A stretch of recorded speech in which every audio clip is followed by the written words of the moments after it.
A culminar, porque esta es una clase relativa que se ha ido alargando con el transcurso de los años. Vamos a hablar de un grupo de fármacos que, si bien no tienen un efecto directo sobre la función cardíaca, y que podría haberlos incluido en el capítulo más bien de farmacología endocrina, me parece que es mucho más relevante incluirlos a continuación de los fármacos con acción cardíaca que hemos visto, los antihipertensivos y los fármacos para la insuficiencia cardíaca, tal como son los fármacos para el manejo de las dislipidemias, o lo que conocemos como fármacos hipolipidemiantes. ¿Por qué? Porque las dislipidemias, particularmente los incrementos en los niveles de colesterol total y colesterol LDL, son un factor de riesgo muy habitual y muy significativo para patología cardiovascular, patología vascular en general, pero particularmente un factor de riesgo muy relevante en patología cardiovascular. Y en ese contexto, entonces, hay que entender cómo funcionan estas drogas, ya que normalmente se utilizan en conjunto con otras de las drogas que hemos mencionado hasta ahora, tanto en el manejo de la hipertensión arterial como en el manejo de las complicaciones asociadas a la insuficiencia cardíaca. Dislipidemias, para ponernos en contexto nuevamente, qué es lo que se define, cómo se cataloga una dislipidemia, pero todo esto en un contexto orientado a entender el uso farmacológico. Se definen las dislipidemias entonces como una alteración en las concentraciones plasmáticas de lipoproteínas. Y tal como hemos señalado, y por eso está en rojo, las dislipidemias son un reconocido factor de riesgo cardiovascular, particularmente por su demostrada contribución a la enfermedad aterosclerótica.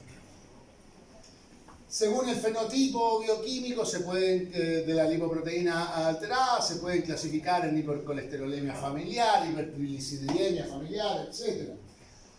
O según la lipoproteína alterada, en elevaciones aisladas de colesterol LDL, lipoproteínas de baja densidad, disminución aislada de colesterol HDL o lipoproteína de alta densidad, combinaciones de estas, etc. Y también se clasifican según el origen. Si son primarias, disminución autosómica de los receptores de LDL o aumento en la producción de LDL, o secundarias, si se presentan asociadas a la existencia de otras patologías como hipotiroidismo, diabetes, mellitus, tabaquismo, etc. Esto es muy relevante, el hecho de que sean clasificadas de origen primario o secundario, porque si son secundarias, el manejo de la dislipidemia en primer término involucra el manejo de la patología de base. O sea, siempre que vean, por ejemplo, un paciente con alteraciones en los niveles de colesterol, evalúen la función tiroidea, porque puede ser que en realidad la dislipidemia sea secundaria a un hipotiroidismo, y ahí no queda otra que tratar el hipotiroidismo. Lo mismo en el caso de diabetes mellitus, que es típico que se manifiesta no solo con hiperglicemia, sino también con dislipidemia.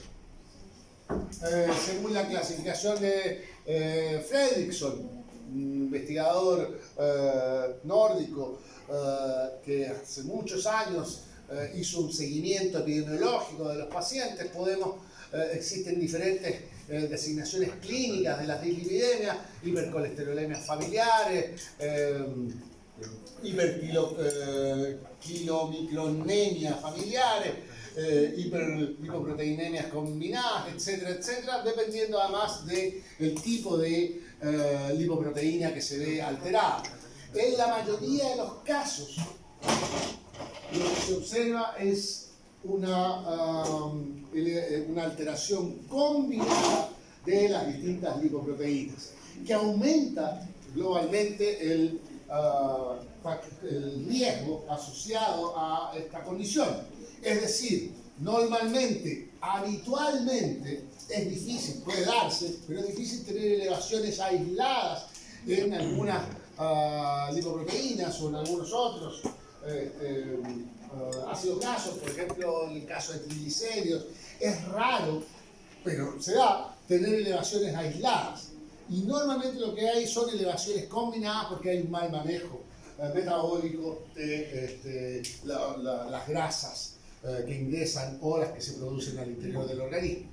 Habitualmente, entonces, independiente que puedan existir estas clasificaciones y tener algunas particularidades, la mayoría de las veces lo que hay es un aumento de colesterol total, un aumento de lipoproteína, colesterol asociado a lipoproteínas de baja densidad y una disminución en los niveles de lipoproteína de alta densidad, asociado muchas veces con un aumento significativo en los triglicéridos. Solo para que tenga una idea, para que se acuerde, el lenguaje de matinal, llamémoslo así, colesterol LDL, colesterol malo, colesterol HDL, colesterol bueno. Vamos a ver cuál es la razón por la cual, o vamos a recordar en realidad cuál es la razón por la cual se denominan de esa forma. Acá está la misma tablita según el tipo de lipoproteína que se ve afectada. Podemos tener dislipidemia de tipo 1, 2A, 2B, 3, 4, 5, si lo que tenemos aumentado es el colesterol, si lo que tenemos reducido es el HDL o tenemos incrementado los niveles de LDL, etcétera, etcétera. Pero en la mayoría de los casos hay combinaciones de este tipo de alteraciones. Desde el punto de vista de las causas o de las dislipidemias secundarias, las causas que pueden provocar alteraciones en los niveles de lipoproteína son muy relevantes el hipotiroidismo y la resistencia a la insulina, los síndromes metabólicos y la diabetes mellitus. Muy relevante entonces es cada vez que se encuentren con un paciente con niveles de lipoproteínas sanguíneas alteradas, evaluar la posible existencia de otras patologías concomitantes y que dan origen a esta dislipidemia, porque en esos casos es relevante tratar la patología de base. Solo para recordarnos, metabolismo de ácidos grasos. Las lipoproteínas, ¿qué son las lipoproteínas? Que son las que se alteran en las dislipidemias. Son ensambles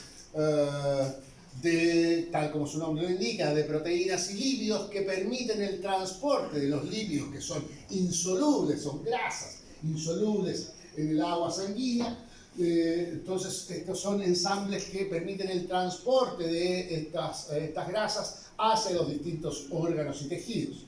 Y existen 5 clases principales, usted se recuerda, de estas lipoproteínas que se clasifican según su tamaño y según la densidad de contenido de ácidos grasos y colesterol que contienen en este ensamble.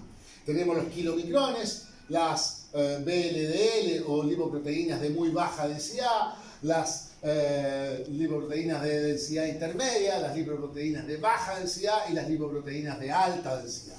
El complejo lipoproteico consiste en un centro que contiene los lípidos hidrofóbicos, normalmente en forma de éster de colesterol y triglicéridos, digamos lo que estamos considerando en esta zona, rodeado por una superficie de fosfolípidos, colesterol no esterificado en esta zona, y finalmente lo que conocemos como la apolipoproteína, que corresponde a la cubierta proteica, que va a facilitar entonces el transporte a través de la sangre hacia los distintos órganos y tejidos de las grasas fundamentales para el funcionamiento y reparación y generación de nuevos tejidos.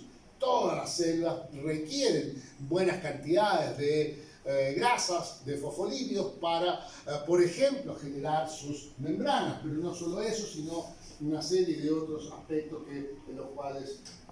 aspectos de la biología celular en los cuales los ácidos grasos son fundamentales para el funcionamiento celular. Sin embargo, cuando estas lipoproteínas se escapan de los niveles normales, generan una serie de problemas y sobre todo constituyen un factor de riesgo, particularmente para depósito de placa aterómica en lechos vasculares, lo que va reduciendo la distensibilidad y va reduciendo la luz en cada una de estos vasos sanguíneos. Las características físico-químicas de las distintas lipoproteínas, lo que se muestra acá es el tamaño, siendo, bueno, el diámetro y el peso molecular de cada una de ellas, siendo los kilomicrones por lejos los más grandes, entre 75 y 1200 nanómetros, mientras que las otras son bastante más pequeñitas. Y la densidad, por cierto, es relativa según si son proteínas de baja, de muy alta o de densidad intermedia. Y acá está el porcentaje de lípidos que transporta cada una de las lipoproteínas según el tipo del que estemos hablando. Los kilomicrones son altamente ricos en triglicéridos, por ejemplo, mientras que las lipoproteínas de baja densidad presentan como mayor porcentaje de lípidos que transportan, particularmente colesterol. Y las HDL, las de densidad intermedia y las de muy baja densidad presentan valores intermedios de contenidos de triglicéridos y colesterol propiamente tal. Para acordarnos brevemente del metabolismo de las lipoproteínas, insisto, siempre en el contexto de entender finalmente cómo va a funcionar la farmacología, les hago un recuerdo entonces de cómo tenemos estas dos vías, las denominadas vía extrínseca y la vía intrínseca para el manejo metabólico de las grasas. Las grasas o la vía exógena en el metabolismo lipídico, la grasa consumida en la dieta, por ejemplo, lo que se muestra ahí, un sándwich, una hamburguesa rica en grasa, es absorbida a nivel de la mucosa intestinal y posteriormente esta grasa se incorpora en estas partículas grandes denominadas kilomicrones, que eventualmente en su proceso metabólico y de avance hacia el tejido hepático, fíjese que el hígado lo hemos mencionado en múltiples ocasiones y lo vamos a seguir mencionando a raíz de sus múltiples funciones, no solo de metabolismo, digamos, de xenobióticos, sino que además de una serie de otras funciones, sobre 500 funciones tiene el hígado y varias aún por descubrirse. Bueno, muy bien, la grasa absorbida y consumida en la dieta normalmente se llega hacia la circulación portal inicialmente y después a la circulación general a través de estas partículas denominadas kilomicrones, que eventualmente se transforman en partículas más pequeñas, liberando algunos ácidos grasos libres hacia la circulación sanguínea, y finalmente son captadas por el hígado y almacenadas en ese tejido para posteriormente ser utilizadas y eventualmente ser liberadas estos ácidos grasos hacia la circulación en la medida que los distintos órganos y tejidos lo requieren. Esto es relevante porque muchas veces las lipidemias están asociadas a un consumo excesivo de grasas, ¿sí? Y por lo tanto, ciertamente, uno de los manejos no farmacológicos en el caso de las dislipidemias involucra la reducción en el consumo de grasas. No hay mucho misterio, reducir el consumo de grasas, particularmente de grasas no saturadas, permite reducir los niveles de colesterol, sobre todo en aquellos casos en que la dislipidemia y particularmente la hipercolesterolemia es diagnosticada en pacientes de mayor edad. Muchas veces igual se diagnostica en pacientes jóvenes. Por otro lado, tenemos entonces, además de la grasa que consumimos, el metabolismo, en lo que denominamos la vía exógena, tenemos también entonces la vía endógena del metabolismo lipídico. Las lipoproteínas de muy baja densidad, las VLDL, que son ricas en triglicéridos, por ejemplo, son secretadas desde el hígado hacia la circulación sanguínea, donde van a permitir el transporte de estos fosfolípidos y de distintos ácidos grasos hacia los distintos órganos y tejidos. Pero, si bien las LDL son las principales partículas liberadas por el hígado, las principales lipoproteínas, estas se van transformando al interior del torrente sanguíneo en la circulación en las otras lipoproteínas, y particularmente a partir de la liberación de la acción de algunas enzimas, la liberación de algunos ácidos libres, de enzimas como la lipoproteína lipasa, que hidroliza algunos de los ácidos grasos de las VLDL, van generando finalmente las lipoproteínas de baja densidad, que son los principales vehículos de transporte de los fosfolípidos y de los ácidos grasos hacia los distintos órganos y tejidos. Y donde van a entregar estos ácidos grasos contenidos para permitir la generación de nuevas células y la reparación de tejidos en los casos que ellos se hayan dañado. El problema con las LDL, que son el principal mecanismo de transporte de colesterol, triglicéridos y otros ácidos grasos a nivel sanguíneo, es que eventualmente estos niveles suben. Y cuando suben, empiezan a depositar colesterol en órganos y tejidos que no necesariamente lo requieren, o depositan mayores cantidades de colesterol y otros ácidos grasos en tejidos que requieren una cierta cantidad, pero empiezan a depositarlo en mayores cantidades. ¿Cuándo? Pongámonos en contexto.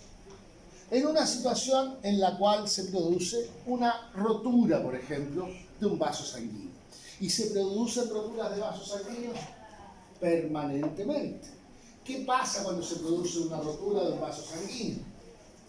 Una alteración de la continuidad del endotelio de un lecho vascular. Se produce un fenómeno de reparación. Hay una agregación plaquetaria que eventualmente detiene la hemorragia, la formación eventualmente de un coágulo y un proceso de reparación y cicatrización de ese daño endotelial. Que usted lo habrá visto cada vez que se corta, y si tiene alguna cicatriz, ha visto cómo es el proceso, lo ha sentido, lo percibe, lo puede ver. Cuando se produce esa cicatriz, que involucra, entre otras cosas, el depósito de placa, del depósito de ácidos grasos para permitir la recuperación y la regeneración del tejido, la cicatriz que queda eventualmente tiene ciertas características. Y el tejido, y por eso se lo menciono, porque la analogía para entender qué es lo que pasa dentro de un lecho vascular es más o menos similar a lo que pasa afuera en cualquier otro tejido. La cicatriz que queda el tejido, y suponga, se cortó acá, si tiene una cicatriz acá de niñez, se golpeó, se cortó, lo que sea, queda igual que el tejido que teníamos en términos de suavidad, distensibilidad, extensibilidad. No. Y por cierto, en una herida, en un lecho vascular interno, que usted no lo ve, pasa exactamente lo mismo. Y entonces usted tiene el lecho vascular, se le rompió acá, empezamos a repararlo y tenemos una cicatriz, que además involucra el depósito de cierta cantidad de placa y de ácidos grasos y otros fosfolípidos, de manera de reparar este tejido. Pero cuando las LDL aumentan demasiado, empiezan a entregar en forma inadecuada ácidos grasos, por ejemplo, a esta placa. Y esta placa empieza a aumentar. Y como empieza a aumentar y la entrega es más o menos desorganizada, tampoco está demasiado estable en términos de los mecanismos que habitualmente permiten la estabilización. Y por lo tanto, fíjese, pasan dos cosas. Generamos una disminución de la luz del vaso sanguíneo y además a partir de una placa, en este caso que eventualmente es inestable y que puede romperse y empezar a viajar, y de repente nos encontramos con una disminución de la luz fisiológica y la placa empieza a provocar el taponamiento y por lo tanto tenemos una isquemia, y si eso se produce en un vaso sanguíneo altamente relevante, como podría ser una arteria coronaria o una arteria vascular, tenemos un accidente cardio o un accidente cerebrovascular muy relevante. En ese contexto, entonces, es fundamental reducir los niveles de LDL cuando estos están aumentados, porque, insisto, el principal mecanismo por el cual se transportan y se entregan ácidos grasos hacia los distintos órganos y tejidos es el transporte realizado por estas lipoproteínas de baja densidad. La partícula entonces de LDL puede viajar a otras partes del organismo y entregar el colesterol necesario cuando esto sea requerido. Alternativamente, el metabolismo lipídico termina a través de, cuando la LDL ya dio la vuelta, entregó donde tenía que entregar y queda por ahí, el LDL es recaptado por el hígado a través de la unión del LDL a un receptor de la partícula de la lipoproteína de baja densidad que se encuentra en el hígado y que es capaz de interactuar y incorporarlo hacia el interior hepático. Muy relevante es este fenómeno que acabo de describir de la presencia de este receptor de LDL que interactúa con estas lipoproteínas de baja densidad y que meten las partículas de LDL hacia el interior del hígado, es lo que denominamos entonces la vía endógena del metabolismo lipídico. Esto es solo un recordatorio, se supone que ustedes lo vieron en forma detallada en las clases de, supongo, fisiología. ¿Sí? Yo le pregunto al doctor Vara, ¿les pasaste metabolismo lipídico? 3 clases estuve dándole de metabolismo lipídico, 3 semanas hablo de... Ya, ok, entonces yo no voy a mencionar mucho más. Un aspecto relevante de la existencia de estas dos vías es que esta segunda vía, lo que denominamos la vía endógena, es relativamente independiente de la vía exógena. ¿Qué quiere decir esto? Que independientemente del consumo de grasa en la dieta, la síntesis de ácidos grasos y la liberación de lipoproteínas hacia el torrente sanguíneo para entregar lípidos a los distintos órganos y tejidos que lo requieran, se hace en forma relativamente independiente del consumo de grasa. Y por lo tanto, en pacientes, particularmente en pacientes jóvenes, cuyo manejo del consumo de grasas de contenido en la dieta puede está más o menos indemne en términos de su capacidad de manejo, muchas veces en esos pacientes uno lo primero que hace desde el punto de vista del tratamiento clínico es solicitarles que durante un cierto periodo, digamos un mes, reduzcan su consumo de grasa. ¿Y qué pasa con la reducción del consumo de grasa? Uno esperaría que, como a producto de la vía exógena, se redujeran los niveles de lípidos y colesterol. Pero sobre todo en los pacientes jóvenes, la reducción del consumo de grasa gatilla un incremento en la vía, una reducción en la vía exógena, gatilla un incremento en la producción de lipoproteínas en el hígado a partir de la vía endógena. ¿Por qué? Porque de alguna manera el hígado sensa, uy, tengo menos grasa, ay, estoy consumiendo menos carne, menos jamón, menos queso, menos lo que sea, y entonces voy a necesitar más y entonces empiezo a producir más, saco de donde sea, el hígado tiene reservas, etcétera, etcétera, y eventualmente empieza a producir más. Y lo que uno observa a veces, no es poco habitual en el paciente que le recomendó durante un cierto periodo, supongamos el primer mes, luego del diagnóstico de la dislipidemia, de reducción del consumo de grasas, y el paciente lo lleva a cabo, uno a veces lo que observa es un incremento de los niveles de colesterol y particularmente de LDL. Y entonces lo que hay que hacer ahí es claramente reducir la vía endógena, ¿sí? Y implica nuevamente la presencia o el uso de tratamiento farmacológico, además, por cierto, de la reducción del consumo de grasa exógena, que siempre va finalmente a terminar ayudando, pero en esos casos normalmente hay que empezar a reducir la vía endógena. Si lo que usted plantea es un mecanismo compensatorio, ¿no debería llegar a un punto donde debería detenerse este mecanismo compensatorio? Sí, sí. Y en ese momento nosotros dejaríamos de usar, por ejemplo, los hipolipemiantes. No, porque si le sacas, porque le empiezas a dar el hipolipidemiante, porque independientemente de que el paciente reduzca el consumo de grasa, los niveles no bajan e incluso pueden aumentar. ¿Sí? Porque es un mecanismo compensatorio. Sí. Entonces tú lo que haces es dar un hipolipidemiante para reducir fundamentalmente la vía endógena. Acoplado a una disminución en el consumo de grasa, reduce las dos vías y por lo tanto termina reduciendo los niveles de LDL. Si sacas el hipolipidemiante, se te vuelve a manifestar este fenómeno y vuelves a elevar los niveles. ¿Sí? Finalmente, otro elemento relevante del metabolismo lipoproteico es el metabolismo asociado a las partículas, a las lipoproteínas de alta densidad o las denominadas HDL. El hígado y el intestino sintetizan partículas de HDL, las cuales son capaces de, por un lado, extraer algún grado de ácidos grasos desde las células y fundamentalmente lograr un intercambio con las lipoproteínas de baja densidad y por lo tanto retirar colesterol desde distintos tejidos y desde otras lipoproteínas y finalmente llevarlos hacia el hígado y eliminarlos a través de la bilis.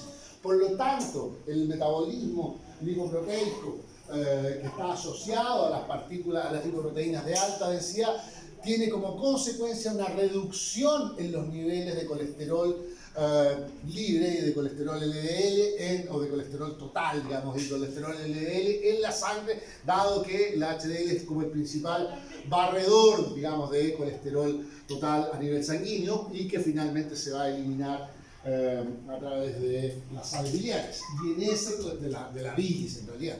Y en ese contexto, la disminución de HDL concomitante o aislada también es un factor de riesgo porque como va a haber menos remoción desde los tejidos periféricos y desde la sangre hacia el hígado y posteriormente por la eliminación biliar, tengo menos remoción de colesterol, menos remoción de lípidos, tengo también incrementos en los niveles de lípidos que se entregan en los distintos órganos y tejidos y eventualmente un aumento en el riesgo de la formación de placa aterosclerótica, placa aterómica. Y en ese contexto entonces, fíjese, lo que pasa habitualmente es que tenemos un incremento en las lipoproteínas que entregan colesterol a los distintos órganos y tejidos y una disminución en la lipoproteína que saca el colesterol de la sangre y de los distintos órganos y tejidos. Y por lo tanto, tengo globalmente un incremento en los niveles de grasas, de lípidos a nivel sanguíneo y por lo tanto un incremento como factor de riesgo. Acá está mencionado o mostrado esquemáticamente lo mismo que acabamos de señalar, la grasa que se absorbe en el intestino, la que es generada en el hígado, finalmente se transforma, se generan las partículas de muy baja densidad que finalmente dan origen a las lipoproteínas de baja densidad que entregan colesterol a los distintos órganos y tejidos, mientras que las partículas de las lipoproteínas de alta densidad sacan colesterol de los distintos órganos y tejidos, incluyendo la sangre, la llevan al hígado y posteriormente la eliminan en la bilis.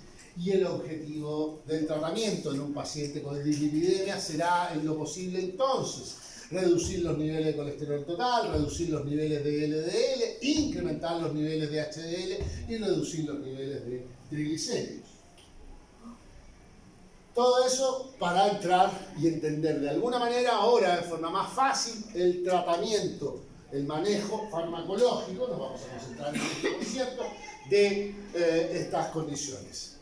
Inicialmente, en el tratamiento de las dislipidemias se debe determinar el tipo de dislipidemia a través de un perfil lipídico, porque pueden haber alteraciones en una u otra de las lipoproteínas, pero eventualmente, como se observa en la gran, no sé si en la gran mayoría de los casos, pero en la mayoría de los casos, lo que se observa es una alteración combinada donde se observan todo este tipo de situaciones, incluyendo aumento de colesterol total, aumento de LDL, disminución de HDL y aumento de triglicéridos.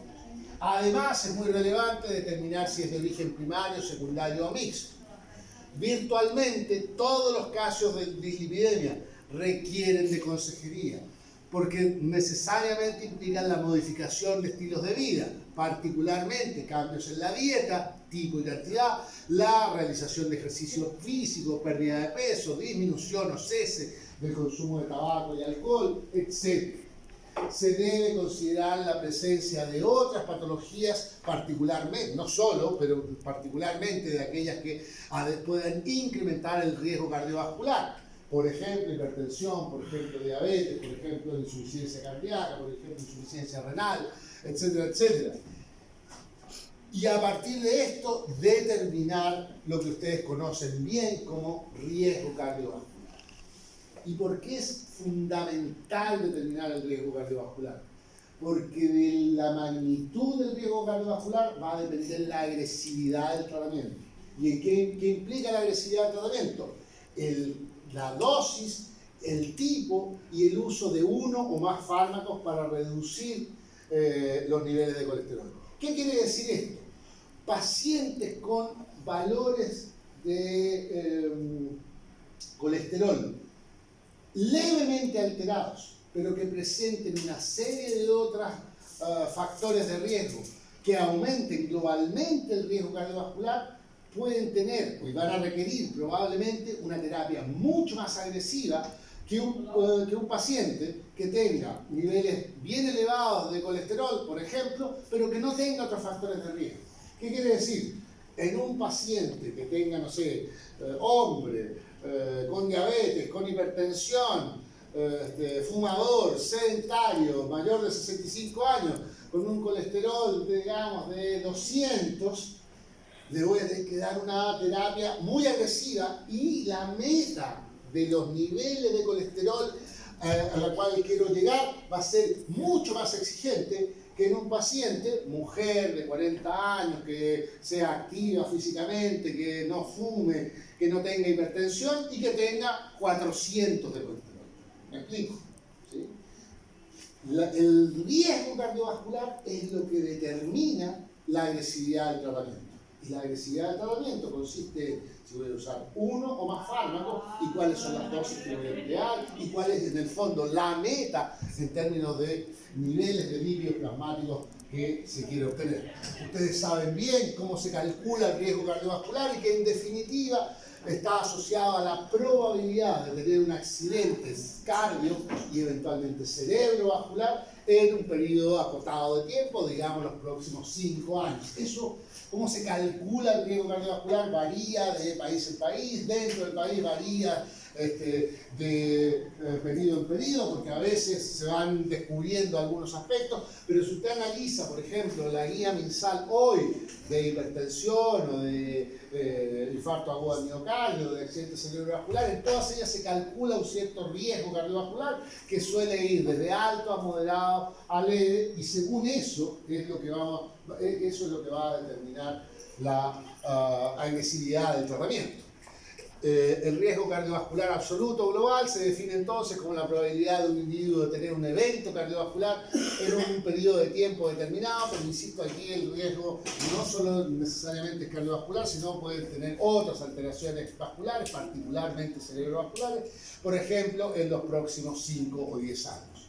La ecuación de Framingham define como primer evento cardiovascular el infarto agudo al miocardio, pero otros factores de riesgo son la angina de pecho, un accidente cerebral isquémico, enfermedad vascular periférica, insuficiencia cardíaca congestiva, muerte cardiovascular, etc. El riesgo global es una función del perfil de riesgo que involucra además el sexo, la edad de cada individuo, es más alto en varones mayores con varios factores de riesgo que en mujeres más jóvenes con menos factores de riesgo.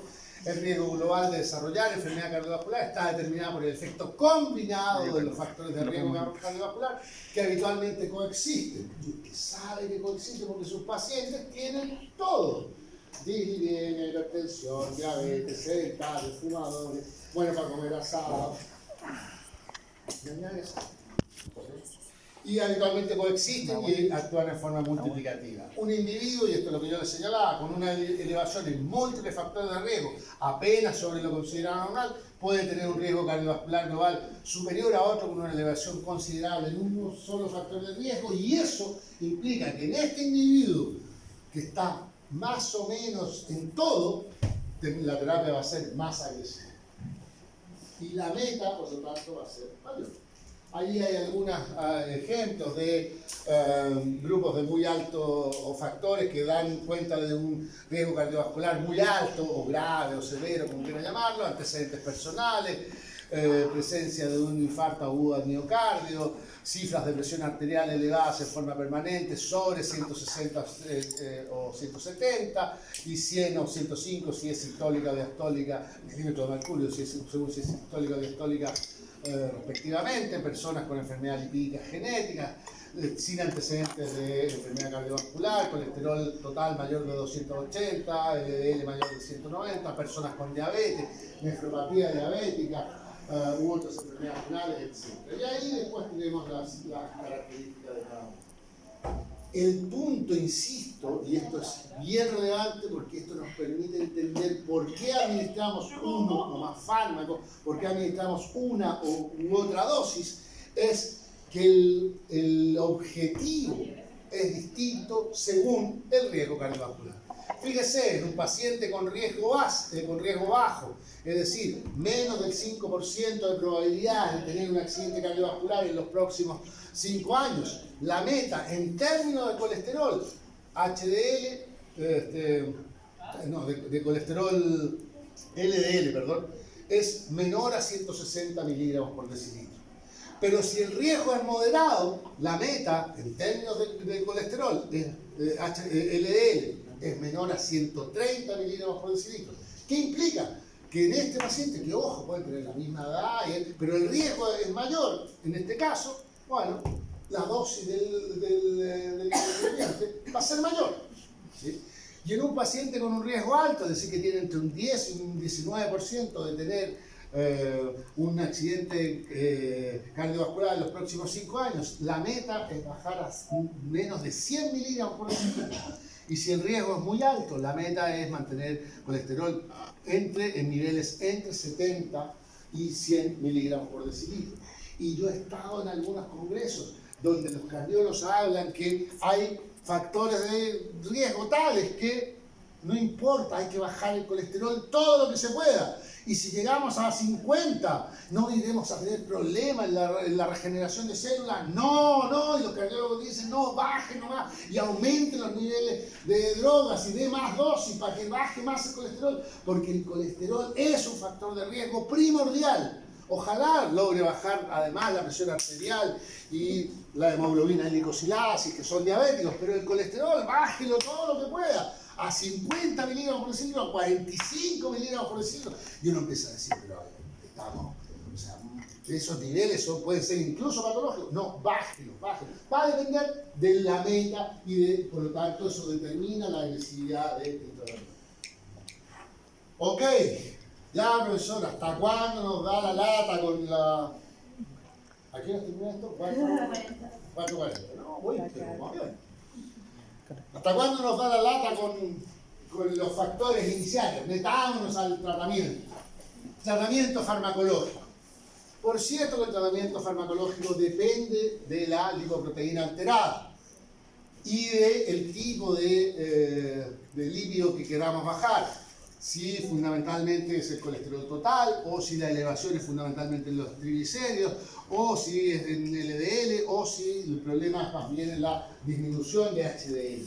Sin embargo, la gran mayoría de los fármacos hipolipidemiantes generan efectos en todos los lípidos sanguíneos. Y la mayoría de esos, las estatinas, las resinas, los inhibidores de la absorción de colesterol, los fibratos, la niacina y algunos de los fármacos nuevos que les voy a mostrar, reducen el colesterol total, reducen los triglicéridos, reducen los niveles de LDL y aumentan los niveles de HDL. Algunos, como los fibratos, tienen un efecto fundamental sobre los triglicéridos, o las estatinas tienen un efecto fundamental sobre las LDL, sobre el colesterol LDL, pero el efecto suele ser combinado, lo que es muy bueno porque en la mayoría de los pacientes la bilirrubina es combinada y entonces nos permite, fíjense ustedes, las estatinas logran bajar los triglicéridos, no tanto como los fibratos, pero sí son relevantes, entre un 5 y un 20%.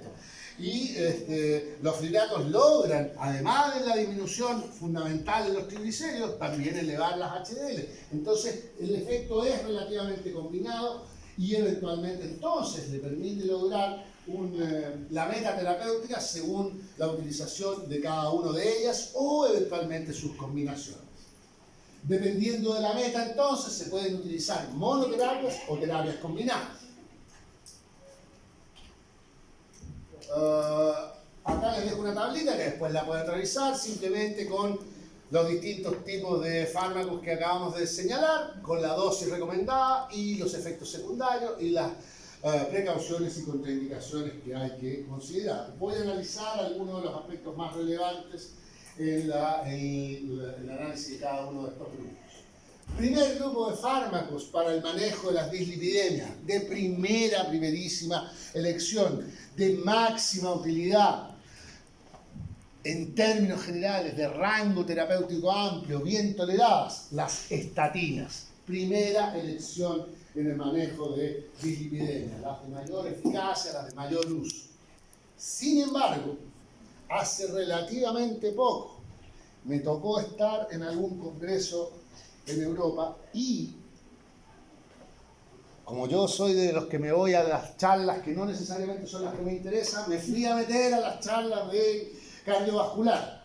Yo en general, porque además voy y presento en las charlas como de neurociencia, de neurofarmacología, pero me gusta ir a meterme en las otras también, porque en las que entiendo menos.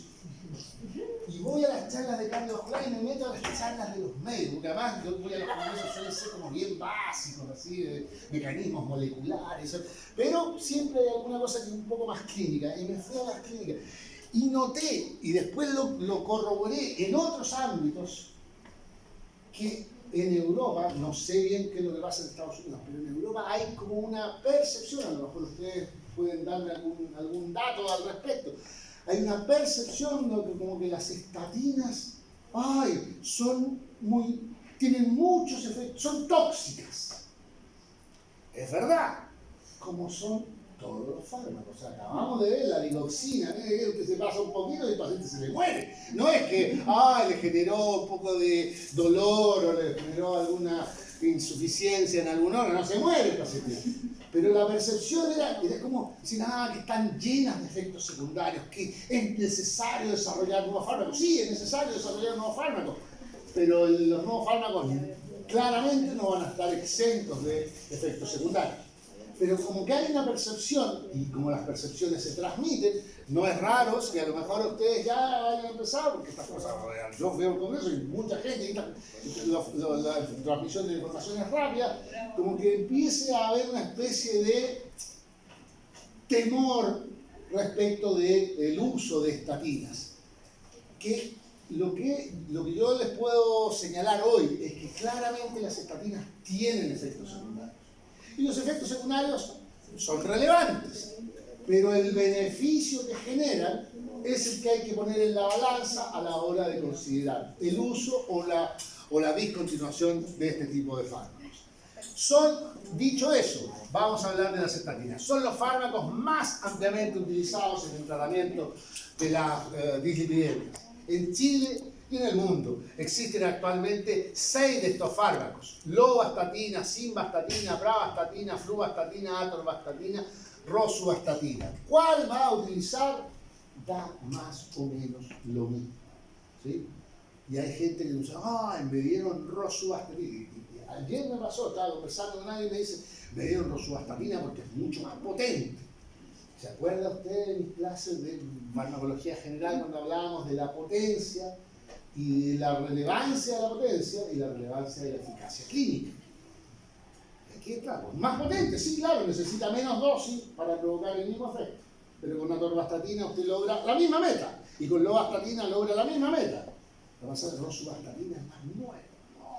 Bueno, sí, y tiene algunas diferencias. ¿Son relevantes clínicamente? Los 3 primeros, fíjese, son de origen natural, producidos por un hongo, y los 3 restantes son sintéticos.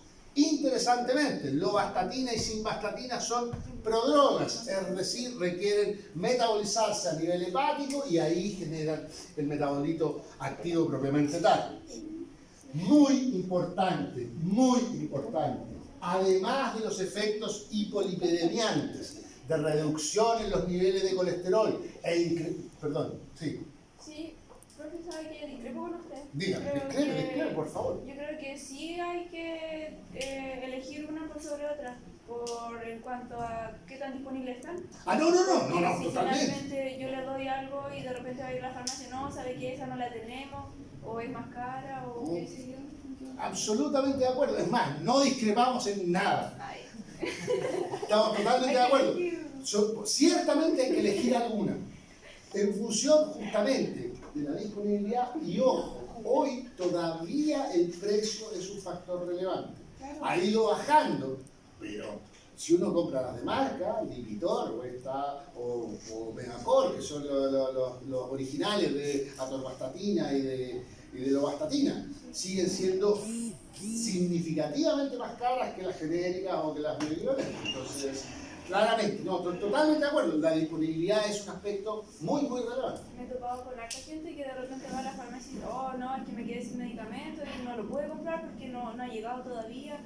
Y a veces hay otras opciones. Exactamente. Y justamente lo que yo digo, eventualmente cualquiera va a tener eficacia.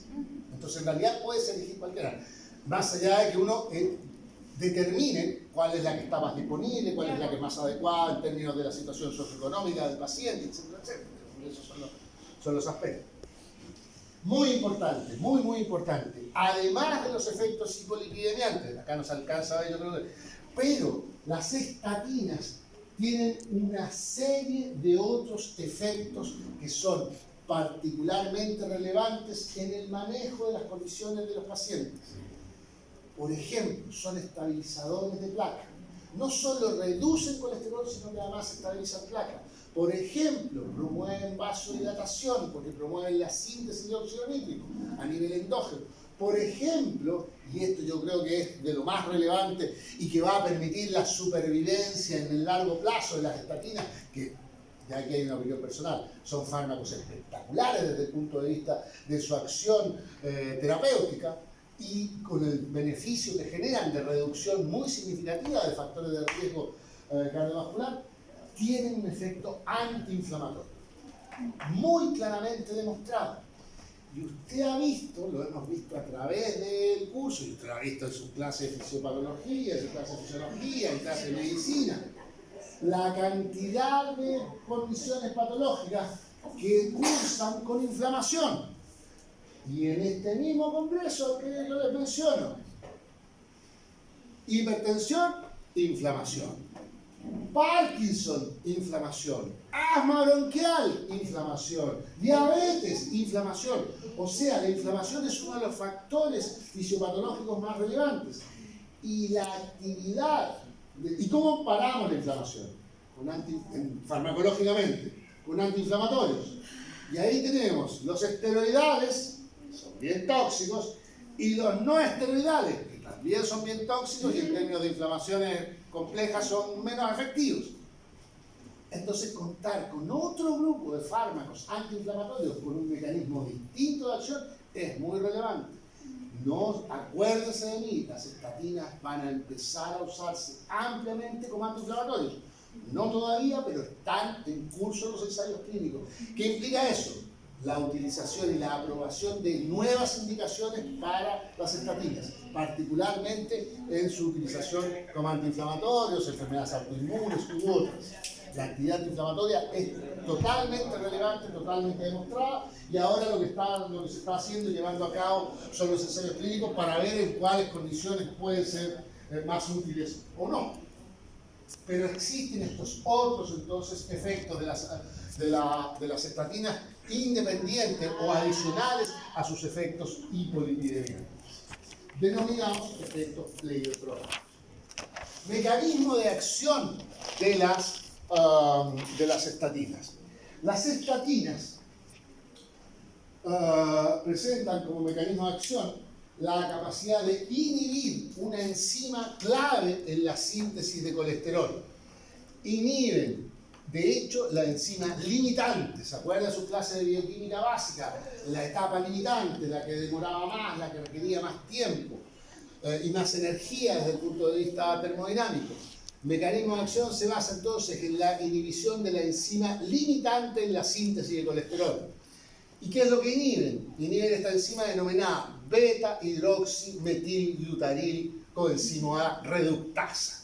¿Dónde está? Acá está esquematizada la síntesis de colesterol a partir de acetilcoenzimo A que se transforma en una reacción catalizada por esta enzima acá, la hidroximetilglutaricoenzima A sintetasa, se transforma en el 3-metil-glutarilcoenzima A, que a su vez, posteriormente por esta otra enzima, la hidroximetilglutarilcoenzima A reductasa, se transforma en ácido mevalónico y posteriormente vienen todas estas etapas. Se las voy a preguntar todas en la prueba. Sí. ¿Y dónde actúan las estatinas? Aquí, inhibiendo esta enzima, en la etapa limitante, una etapa inicial, y por lo tanto se reduce la síntesis, el proceso sintético de toda la cadena hasta llegar al colesterol, y por lo tanto bajan los niveles de colesterol. Entonces, el mecanismo de acción es la inhibición de la beta-hidroximetilglutarilcoenzima A reductasa, enzima que cataliza la etapa limitante en la síntesis de colesterol. Muy bien, entonces, si usted claro, baja la síntesis de colesterol, hay menos colesterol. Y ese es el efecto. No, ese no es el efecto. ¿Por qué son hipolipidemiantes? Porque reducen la síntesis de colesterol. ¿Dónde? ¿Dónde se sintetiza? ¿Y dónde se sintetiza colesterol? Fundamentalmente a través de la vía endógena, en el hígado. Y entonces el hígado empieza a sintetizar menos colesterol. Y cuando sintetiza menos colesterol, no dice, pero más o menos, imagínense, ¡oh, me falta colesterol! ¿Qué hago? Lo saco de la sangre. ¿Y cómo lo saca de la sangre? ¿Se acuerda usted que yo le había dicho en la vía endógena? Por eso le muestro y le doy toda esa lata. El LDL, que es el principal lipoproteína que contiene colesterol, se recapta por el hígado a través de la interacción con este receptor de LDL. Y como el hígado empieza a sintetizar menos colesterol, porque tiene inhibida la enzima limitante en la síntesis de colesterol, y le falta colesterol, o sensa que le falta colesterol, empieza a expresar en la membrana citoplasmática de los hepatocitos mayor cantidad de este receptor.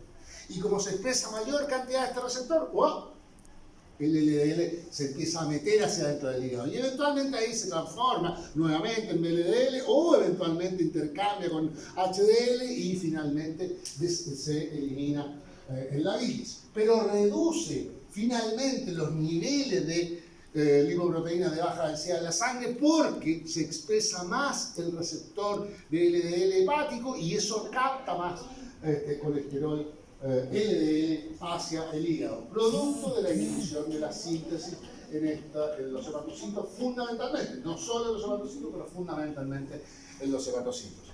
Entonces, la disminución en la síntesis de colesterol genera una disminución en la concentración intracelular de colesterol, fundamentalmente a nivel hepático, lo que a su vez induce un incremento en la expresión de los receptores hepáticos para el LDL, aumentando de esta forma el clearance, la salida de colesterol LDL desde la sangre hacia el hígado. ¿Y qué es lo que ve usted en términos del perfil lipídico del paciente? Una reducción de la lipoproteína de baja densidad. ¿Se entiende? Además, disminuyen los niveles sanguíneos de triglicéridos e incrementan los niveles de HDL. O sea, fundamental. Eso estaba acá. Ahí está. Reducen entre un 25 y un 55%, pueden bajar a la mitad los niveles de LDL.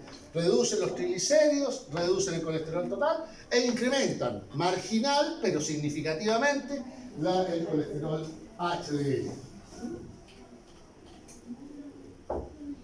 De esta manera, entonces, presentan un efecto hipolipidemiante frente a todos los lípidos sanguíneos y por lo tanto constituyen, por esta razón y su alta eficacia en la disminución de colesterol de lipoproteínas de baja densidad, la primera elección en el manejo de las lipidemias, que son las más comunes, aquellas que cursan con incrementos en LDL. Además, presentan estos efectos pleiotrópicos que contribuyen a disminuir los factores de riesgo. Fíjese, mejoran la disfunción endotelial, habitualmente asociada a alteraciones metabólicas y particularmente diabetes. Tienen propiedades antiinflamatorias, vasculares, inhibición de la formación de trombos, reducción del estrés oxidativo, aumento de la vasodilatación, etcétera, etcétera.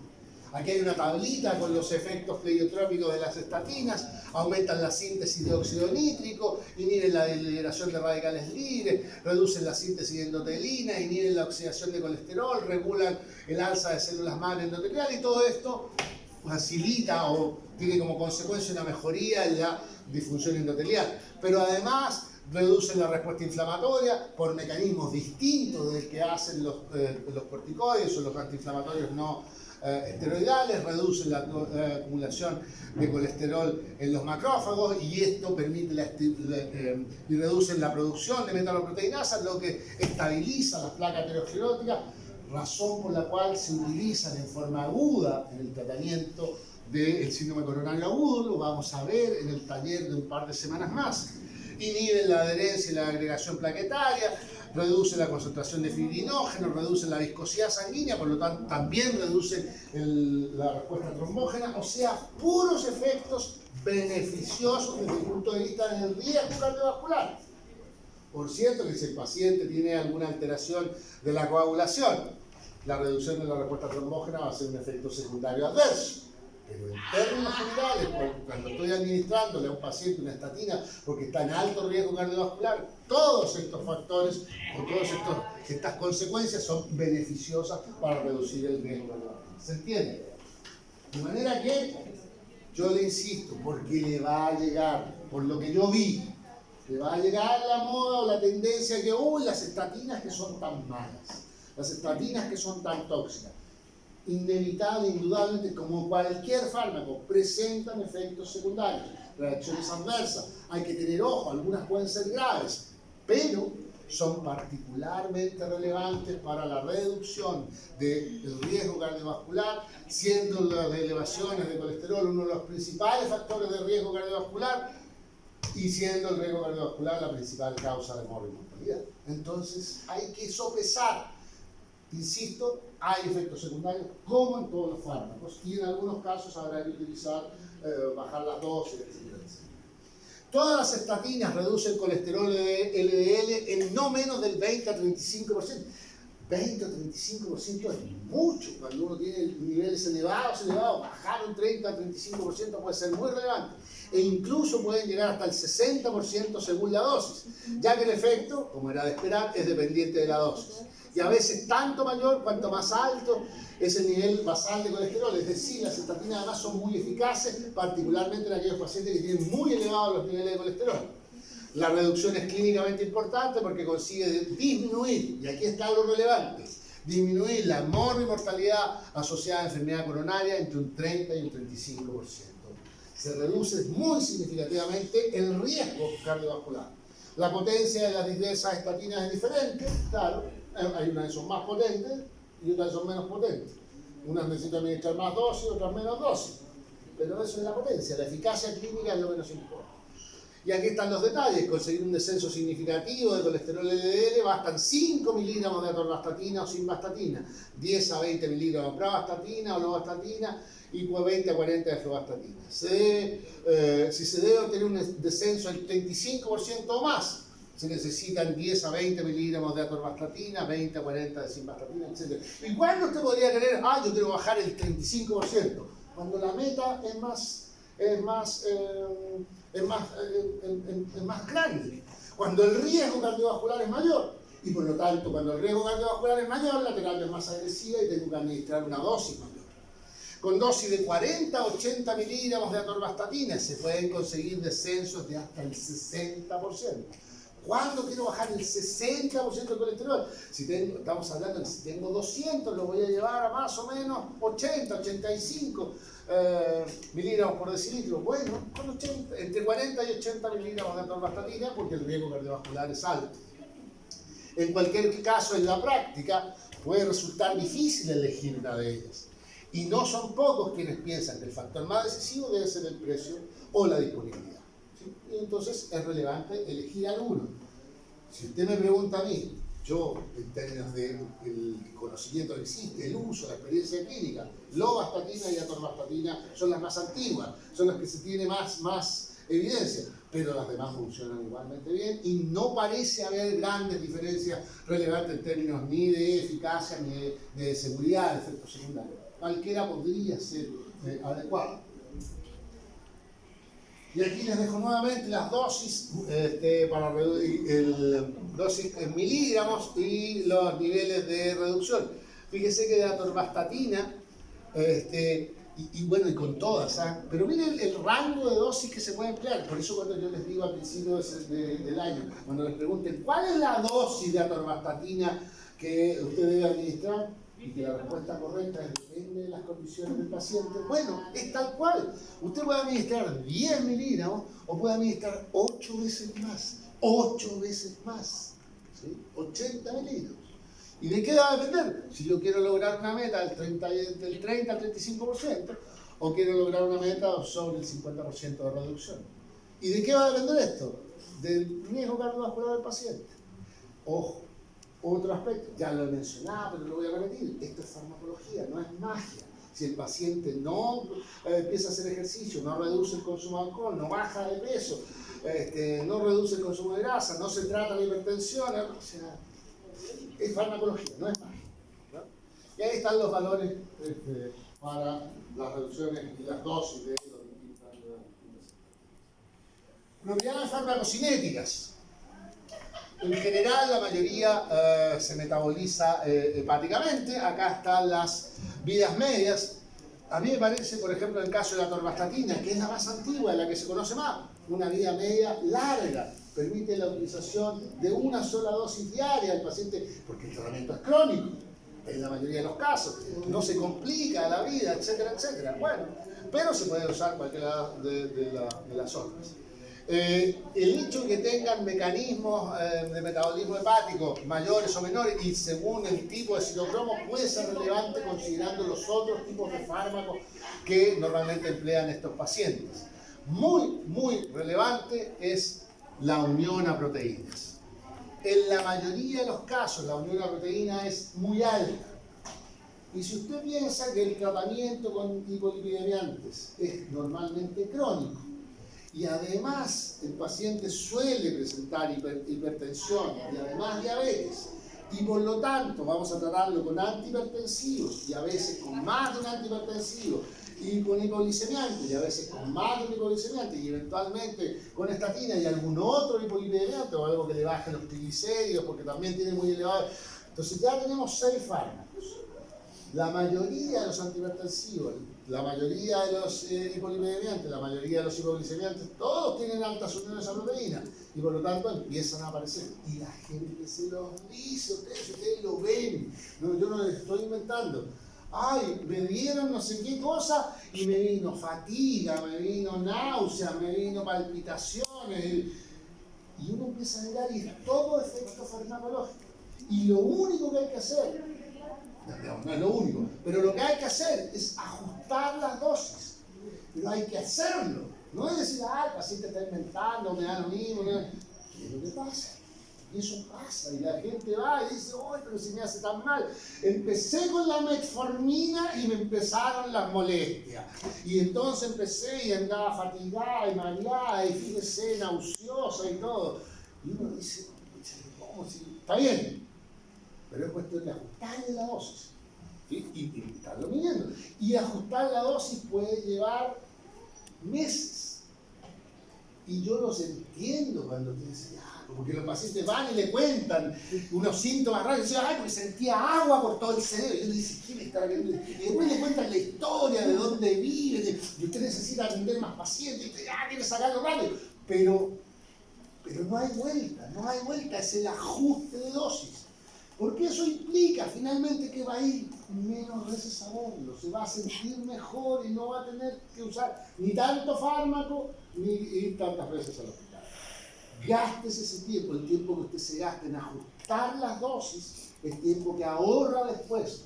Es lo mismo que venir a clase, el tiempo que usted invierte en venir a clase lo ahorra después en estudiar. Y usted lo sabe y él no lo hace. ¿Estamos claros? Fíjese, la unión a proteína sobre el 99%, sobre el 98% de uso crónico. más todos los otros fármacos que está usando, crónicos también, antihipertensivos, hipoglicemiantes, etc. Y de repente, pum, toma otra cosa. Y se le desplaza, y se le desplaza un poquito de atorvastatina de la proteína, le sube la concentración plasmática al doble, al triple. ¿Y eso puede asociarse a efectos secundarios? Claro que se puede asociar a efectos secundarios. Entonces, tiene efectos secundarios, pero hay que ajustar las dosis considerando estos aspectos, interacciones. Ahí hay otras características farmacocinéticas. Bueno, la proteína, no sé si hay algo que sea mucho más relevante de lo que ya hemos señalado, pero es una especie de cuadro resumen, las dosis, etc.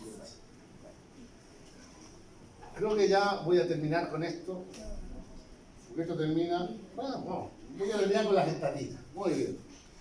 En general, rango terapéutico, en general son bien toleradas, particularmente pensando en el uso acumulativo, en el uso crónico. Hay efectos secundarios, sin duda. Pero en general tiene un rango terapéutico amplio. Tiene efectos secundarios. El principal efecto secundario es la aparición de mialgias, dolores musculares. Y los pacientes lo relatan y le dicen, me duele por acá, me duele la espalda, me duele la musculatura, calambres, miopatías y excepcionalmente, pero aquí sí que estamos en condiciones de riesgo, rhabdomiólisis. Si hay rhabdomiólisis, hay liberación de proteínas que taponean el riñón, generan insuficiencia renal aguda y estamos en condiciones que se puede afectar, poner en riesgo eventualmente la vida o en el corto plazo o la función renal y por lo tanto afectar en el largo plazo la vida del paciente. Por lo tanto, si bien es excepcional, si bien es en pocos casos y normalmente asociado a la dosis, a dosis mayores, aumentan el número de efectos tóxicos, pero hay que considerar la probabilidad de efectos secundarios que es el más grave. Pero suelen haber alteraciones o efectos secundarios del tipo dolor. Adicionalmente, y productos que tienen metabolismo hepático y que eventualmente pueden generar alguna toxicidad a nivel hepático, pueden elevar las transaminasas hepáticas, sin que esto se acompañe de colestasis o hepatitis, en la mayoría de los casos. No son pocos los fármacos que elevan las transaminasas. ¿Se acuerda cuando veíamos al principio del semestre los nitroimidazoles en el caso de los antifúngicos? El ketoconazol, el fluconazol. Ayer miércoles, un compañero de ustedes de Santiago me dice, profe, estábamos en el taller, tenemos los miércoles el mismo taller, que vamos un par de semanas atrasados acá, pero ya los hacemos, por eso yo sé, en 2 semanas más vamos a tener síndrome coronario agudo, esas cosas. Se me acerca y me dice, profe, quiero hacer una pregunta, y me llega así como para el lado, y me dice, estoy tomando fluconazol por vía oral, tratamiento 8 semanas. ¿Puedo tomar alcohol? Esas son las preocupaciones que tiene. Está bien que pregunte. ¿Qué respuesta le daría? Es una pregunta, la compañero la pone en el chat del curso. Estoy tomando fluconazol para una micosis gastrointestinal. ¿Puedo tomar alcohol? 8 semanas. 8 semanas, son 2 meses sin tomar alcohol. ¿Aguantaremos? ¿Se puede o no se puede? ¿Dónde está el riesgo? ¿Qué es lo que tienen que pensar? Me acuerdo de las cosas que había que recordarse, ¿no? Elevar las transaminasas. Había que tener cuidado con los nitroimidazoles. ¿Por qué? ¿Por qué elevan las transaminasas? Porque producen algún grado de daño hepático. Puede ser no muy relevante, pero producen algún grado de daño hepático. ¿Y el alcohol va a producir algún grado de daño hepático? Probablemente sí. ¿La combinación de 2 fármacos que produce daño hepático va a producir más daño hepático? Probablemente sí. ¿Cuál sería la respuesta razonable? No. En función del daño hepático. Ahora, me preguntan, pero si me tomo una cerveza en una de estas 8 semanas que estoy en tratamiento, bueno, lo más probable es que no pase nada. Pero el riesgo es el daño hepático, y el daño hepático es más menor. Ok, fíjese, hay una serie de fármacos que pueden elevar las transaminasas. Bueno, las estatinas pueden elevar las transaminasas hepáticas. Normalmente la elevación no es importante, pero si el paciente está consumiendo algún otro fármaco que produce algún tipo de hepatotoxicidad menor, o tiene algún grado de insuficiencia hepática previo, bueno, hay que tener ojo y hay que evaluar con cierta frecuencia, porque además el uso es crónico, los niveles, el perfil de salud hepática, llamémoslo así, midiendo un perfil hepático, midiendo transaminasa, fosfatasa alcalina, etcétera, etcétera. Si las transaminasas están elevadas un 80%, un 120%, estamos en niveles... Miren, yo no les digo que lo hagan, pero en una noche de carrete las transaminasas se elevan en un 80%. Si se toma varias piscolas, se le elevan en un 80%. No tenga duda. Y el colesterol, si esas piscolas las acompaña de un asadito, se le eleva. No tenga ninguna duda. Bueno, bueno, hacemos esas cosas. Después lo baja, lo recupera, porque el uso es agudo y no se come un asado y se toma 10 piscolas todos los días, ¿de acuerdo? O 3 o 4 uvalí, no sé, o ron, lo que sea. Litros de piscola. Pero le suben las transaminasas. ¿Sí? Ok, si esto sucede, es manejable. Significa que el hígado, porque el hígado se recupera, está regenerándose, tiene una tasa de muerte celular relativamente importante, que acá está aumentada, pero bueno, si se le eleva sobre el 600%, ya estamos en una situación crítica y yo le diría que en esos niveles suspenda el tratamiento, porque estamos potencialmente frente a una hepatitis farmacológica. Hay que suspender el tratamiento. En general no se dan, pero hay que hacer evaluaciones periódicas de la actividad hepática. No obstante, entonces conviene vigilar la función hepática de manera periódica. Muy relevante. Lo vamos a ver porque la próxima semana voy a iniciar la clase terminando con todos los otros hipolipidemiantes que se pueden usar, entre los cuales son muy importantes los fibratos, genfibrosilo, fenofibrato, que se utilizan fundamentalmente para bajar triglicéridos. Las estatinas tienen un efecto sinérgico con los fibratos. ¿Qué significa eso? El efecto de la combinación de estatinas y fibratos reduce los niveles de triglicéridos y de colesterol LDL y aumenta los niveles de HDL en forma aumentada con respecto a lo que hace cada fármaco por separado.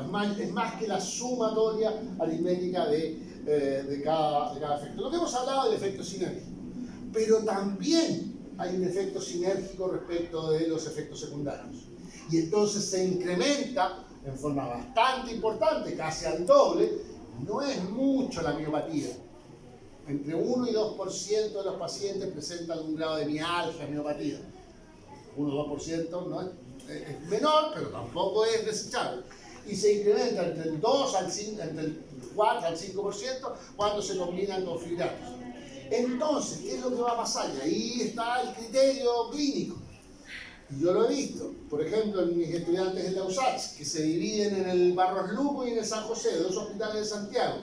Y yo les he preguntado, a veces hablo con los clínicos y los clínicos en el Barros Luco les encanta la combinación y la promueven la combinación de estatinas con fibratos, asumiendo que aumenta el riesgo. ¿Sí? Pero esto facilita y permite disminuir las dosis de cada uno y, como hay un efecto sinérgico, lograr la meta y tener un buen manejo de los lípidos sanguíneos. En el San José es palabra non santa mezclar estos fármacos y están contraindicados. Y lo que les dicen en el curso de medicina interna es que están contraindicados. ¿Por qué? Porque aumentan el riesgo de efectos secundarios. Cualquiera de los dos criterios puede ser correcto. El punto es que hay que decidir dependiendo de las condiciones del paciente. ¿Sí? Pero lo que es cierto es que la mezcla de estatinas con fibratos y fibratos, básicamente fenofibratos, genfibrosilo, que los vamos a ver al principio de la próxima sesión, aumenta el riesgo de miopatías. El más frecuentemente asociado a esta reacción es el genfibrosilo, porque interfiere con la captación de la estatina por parte del hepatocito. Pero todos los fibratos pueden aumentar tanto el efecto terapéutico como la presencia de efectos tóxicos. Y habrá que ver si los pacientes, si ya tienen algún grado de efecto tóxico, de alguna miopatía, alguna mialgia, algún dolor, bueno, no lo vamos a mezclar, pero si no, eventualmente y quiero alcanzar una meta mayor y en vez de subir la dosis de la estatina prefiero agregarle el fibrato, puede ser una combinación, va a depender. Creo que es lo último que les voy a mostrar de estatinas y la próxima semana iniciamos la clase, la próxima semana entramos en modo anticoagulantes. Y esos son como 2 semanas y media. Modo anticoagulante, porque vemos antiagregantes, heparina, anticoagulantes orales, fibrinolíticos, hemostáticos, o sea, es gran cantidad de fármacos. Modo anticoagulante. Pero vamos a iniciar con, háganme acordar, con la finalización de la clase de hipolipidemia, porque hay algunas cosas novedosas que pueden serles interesantes. Nos vemos en un ratito. ¿Sí?